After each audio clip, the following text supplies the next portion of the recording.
It is the Magical Mystery Hour on Cool Cat Oldies, FM 98.9, AM 1380, and streaming online, WDLWradio.com, presented by Spitzer of Amherst. There are Beatles books that focus on general history, recording techniques, specific albums, reference books, discographies, specific events, the list goes on and on and on. But this book we're about to discuss covers one song in particular, Hey Jude. My guest is a syndicated writer whose work appeared in HuffPost, New York Newsday, among others. He's the author of Take a Sad Song, The Emotional Currency of Hey Jude. Welcome, James Campion. Hello. Hey, Matt. How are you? Thanks for having me on. Good morning. Good morning.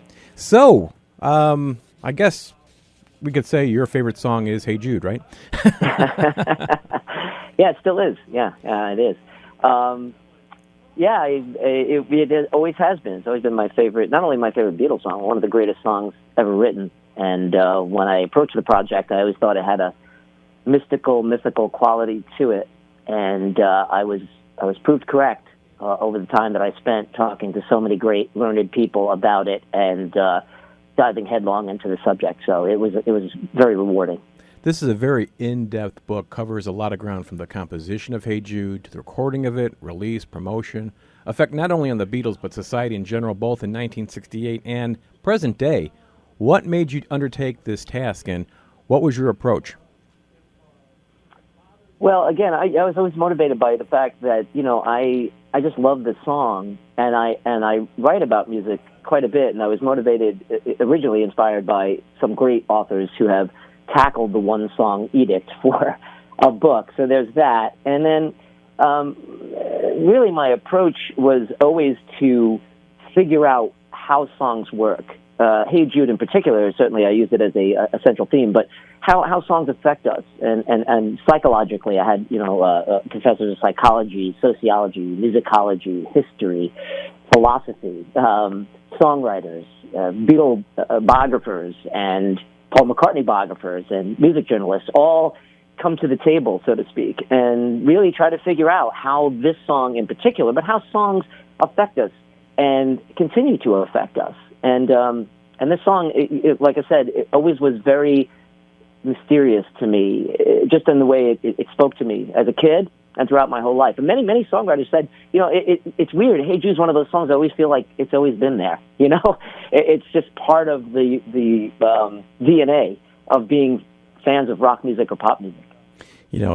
Somebody told me that they compared Hey Jude. They made the analogy that Hey Jude is the Sistine Chapel of rock and roll, and you can't argue with them, right? Yeah, for me, certainly. And one thing I wanted to say is that one of the things I did discover, among many things in the book, is that, the thing about Hey Jude is that it really is the composite or the culmination of all the things the Beatles do well. It really is a story of John and Paul. It's a story of their loves, Linda and Yoko. It's a story of, as you said, 1968 and the generation, the baby boomer generation, the Beatle generation. It's a story about where the Beatles were at that time. So it really has many, many layers. And it was fun to kind of unravel them for the book.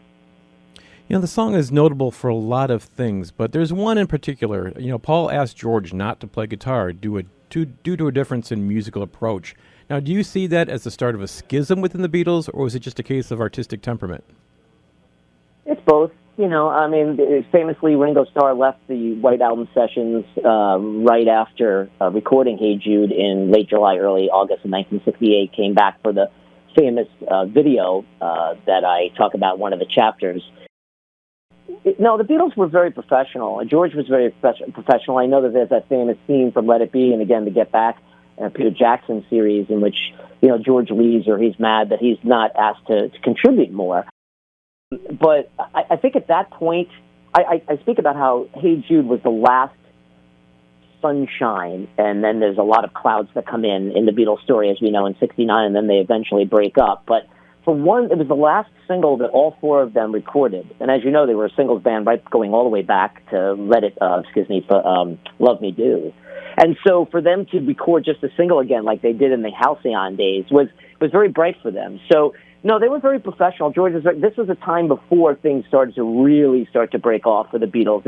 It's that last, positive energy that they had as a band, and I think it comes through in the song. You know, the song has its genesis as a song of consolation for Julian Lennon after John and Cynthia divorced. In your book, though, there are deeper meanings you have discovered. Can you share some of those? There's like some religious elements. There's some philosophical elements. Yeah. And I've been asked this, as you did at the beginning, how do you write a whole book about this? But I found out beyond the layers of what the song says for all the people involved in it and for its generation, it does have a lot of subtext. I think one of the biographers, Paul's biographers I spoke to, either Peter Ames Carlin or Howard Soons, told me Paul works best in his subconscious. And I think this song does have a lot of that in it. And he harkens all the way back to his times as a liturgical singer in a boys' choir in 1950 when he was 8 years old, of an old liturgical theme called the Te Deum. And he also borrows from a Drifters song, Save the Last Dance for Me, for the song's brilliant bridge. It's what the Beatles did very well. They took these things on a subconscious level, as all great songwriters and performers will do, and make it a lasting classic statement. But there's so many. Thanks for asking, Matt. I mean, I can't say enough about all the elements of this song that I uncovered from working on this book. You know, you mentioned the church influence. Paul was gone on record saying that he, singing in the choir, he was influenced by hymns, and his early songwriting attempts, he'd play them to people, and they'd say, "Kind of sounds like a hymn." Yes. And of course, St. Jude, for people who know about the Christian lore, is the patron saint of lost causes, which I found interesting as well. The idea that 1968 was a very dark year in this country. We had the assassinations of Martin Luther King and Robert Kennedy, and then the riots at the Democratic Convention, and all the things that were going on in Europe and Paris and London, Czechoslovakia. All those things were happening.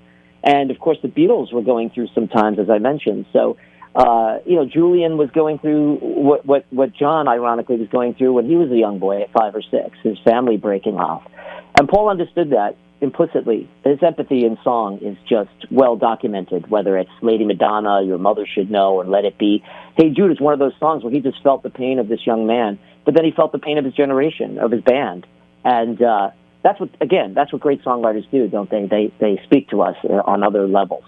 We're speaking with James Campion, author of Take a Sad Song, The Emotional Currency of Hey Jude on the Magical Mystery Hour. 7 minutes and 11 seconds was very long for a pop single. Airplay would have been difficult for anyone else, but the Beatles proved the exception. In your research, did you find any reluctance from radio to play the song, or reluctance from the record label to even issue a song that long? Well, as John Lennon said so perfectly in the studio when George Martin, their famed producer, said, "This is insane," he said, "They'll play it because it's us." Right. And that really, and your listeners will know this because you're all Beatle fans at the Beatles show, the import of the Beatles at that time, or any time after 1963, really, globally, it's hard to fathom. Even your biggest stars now did not have the influence that the Beatles did, the incredible ability to just shift narratives and paradigms. They were just a different animal altogether. So, again, Hey Jude is the perfect statement for that, because they just said, this is what you're getting, and enjoy it. And as Paul said, I just couldn't stop playing it. One of the things I found out, which I did not know, Matt, there was only 4 takes of Hey Jude. Right. The one that you hear today was the first take. 1 take, which is incredible. So when they're going on and on for over 4 minutes, which is longer than the actual structured song, again, crazy, they're just loving life. They're being the Beatles, Who's going to fade out the Beatles is the way I see it. So John nailed it. They were just... The Beatles could do no wrong. They did everything. Even when they got backlash against, say, Magical Mystery Tour, some of the things they tried, they were never afraid to do it. I often liken the Beatles to sort of a experimental band that just happened to have hits. And Hey Jude, as Rob Sheffield from Rolling Stone told me from my book, it's a very, very bold and radical statement that the Beatles made, because that's what the Beatles did. My favorite part of that entire song is near the end, where Paul unleashes this maniacal, evil laugh. To me, that is, that's Paul right there, just getting lost in the moment. Yeah, going back to the gospel point, the double plagal cadence, the 3 chords he plays at the end, or what they call the amen cadence, Doesn't that hit a nail on the head? It's very gospel-oriented. So what Paul is doing there is very much steeped in the old soul stirrers, Sam Cooke, where they just feel the Spirit and just scream. Some of those old gospel songs that go on for 9-10 minutes where, they're just testifying. And that's Paul, too. He's testifying in a way. It's a secular gospel song, celebrating love for a woman, a love for family, a son, love for, a generation, like I said, love for music. Because Paul is all about music. And one of his biographers said to me, take a sad song, which is the title of my book, and it's the first, lines in the song. When Paul goes for song as the metaphor for sorrow or anguish, he's not screwing around anymore because Paul's all about song. Song saved him when his mom died when he was a kid. And it made him a huge star, and it continues today. The guy's been writing songs for 65 years. It's crazy. And he still feels that power of it to heal. And it's in there. And when he's screaming, that's what I feel. I get the chills. I want to talk about the approach. You mentioned the one take. On my show, I highlight a lot of different outtakes and a lot of rehearsals. And Hey Jude was more, instead of a structured song, it was, recorded as a series of rehearsals. And can you touch on, in your book, the approach of how they tried to do that song? It's amazing. Paul wrote this song in one day. He took the ride out to comfort Julian, as you mentioned earlier, in late June of 1968. Came home and banged this thing out. It's insane. Then he plays it for John. John adores it immediately. Of course, tells him to keep that famous line, "The movement you need is on my shoulder," which means nothing and everything, which Paul still thinks of John today when he plays it. And then he brings it to the Beatles, and they work on it, as you said, over a couple of days, woodshedding it. And again, elongating that end part, elongating it, and continue to enjoy playing it. It is amazing how quickly the Beatles would come in, have a song, crank it out, and get it on the radio, and within weeks it'd be number one. And it's just, they were just good at this, They were really good at the idea of structuring a song, arranging a song, recording a song. And it's all right there in Hey Jude. It's just a brilliant piece. Because there is a difference between a great song and a great record, Matt, right? It's the recording. You could have a great song and mess up the recording. The producers won't do a great job, or the arrangement. But this is just, to me, it's a fantastic statement by a fantastic band at the heights of their powers. Which is why we have a weekly radio show in this town and many, many others throughout the world. Speaking with James Campion, author of Take a Sad Song, The Emotional Currency of Hey Jude. I'm going on this for hours. The one thing I noticed about Hey Jude is the fact that it's simple, it builds and builds and builds, and then they put the orchestra behind it. And then Paul, being the musician, says, what doesn't the musicians, the players, clap and sing? And there's that famous phrase where the one musician storms out and says, I'm not going to sing and clap my hands to Paul McCartney's Bloody Song. Yeah. Well, listen, I'm not really sure this is a true story, but I did put it in the book. I like to think it's true, that Paul stood on the piano. The famous piano, by the way, that he plays on that song, which is the piano that Freddie Mercury plays Bohemian Rhapsody on, which is really kind of cool, in Trident Studios, and it's also on David Bowie's Life on Mars. Rick Wakeman plays on that piano, and one other song, I think also on a couple of songs that Lou Reed did for a Bowie-produced record. So, yeah, it's a very famous studio, a very famous piano. But anyway, Paul stands on the piano and starts going, you guys want to get paid or not? Which So the rest of the orchestra did sing the na-nas, which I thought was pretty cool. Oh, that's incredible.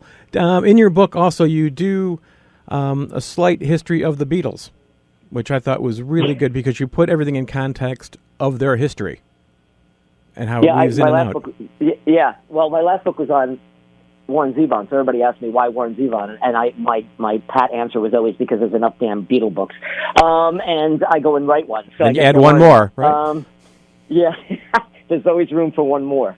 I forgot the question, but that was that. Yeah, I always found that funny that there's more ways to figure out this amazing story. Well, again, and that's the thing about the Beatles. I tell people the Beatles' story is not a normal story. It's a supernatural story. It's a story that you can't make it up. It's the twists and turns and bouts of luck and, coming in at the right time with the right song, with the right producer, meeting the right people. It's a domino effect that just snowballed and snowballed and snowballed to something that we will never see again. Yeah, I wrote a piece for the Aquarian Weekly on the 50th anniversary of Sgt. Pepper's, 2017. And I thought about this. I ended the piece with, can you imagine in 1967 when Peppers came out, if they were still celebrating something that was created in 1917? I mean, think about it. It is mind-boggling that this stuff still resonates. And as Rob Sheffield says so beautifully in my book, the Beatles didn't happen. They're happening. And there's no true words spoken about this strange occurrence that happened in the 1960s. And it's just 6-7 years, and that's it. Then it's end. It's like as you said, it's like a fairy tale. It has an opening, a middle, and an ending. And really is incredible. Well, I want to thank you so much for joining me today on the Magical Mystery Hour. It's an incredible book. It's full of, musicologists lending their voices, your insights, historical facts. You will never hear Hey Jude the same way again. I guarantee you. In fact, there is a subtle, and we're on the air, so FCC rules. There is a buried curse in that song. Yes. Yeah. We'll leave it at that. But once you hear it, you can't unhear it. Hey, Matt. Yes.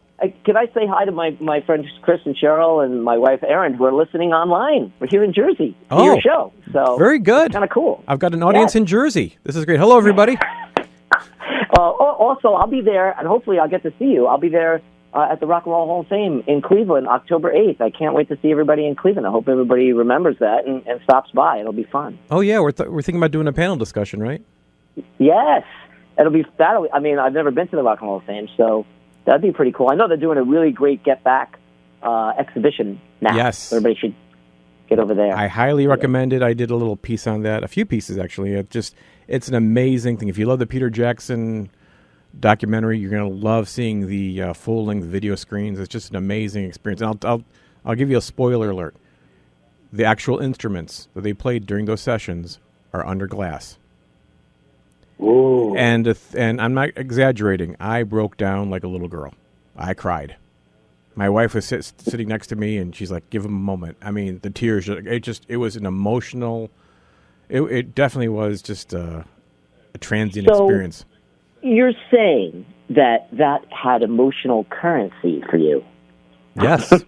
Nice tie-in there. Nice tie-in, James. Love it. Thank you, buddy. Hey, thank you so much, Matt. Thank you so much. We're going to finish off with the rehearsal, a slight snippet of the rehearsal of Hey Jude. And I will see you next week for Paul McCartney's 80th birthday bash right here on the Magical Mystery Hour. Stay safe, everybody. Have a great week.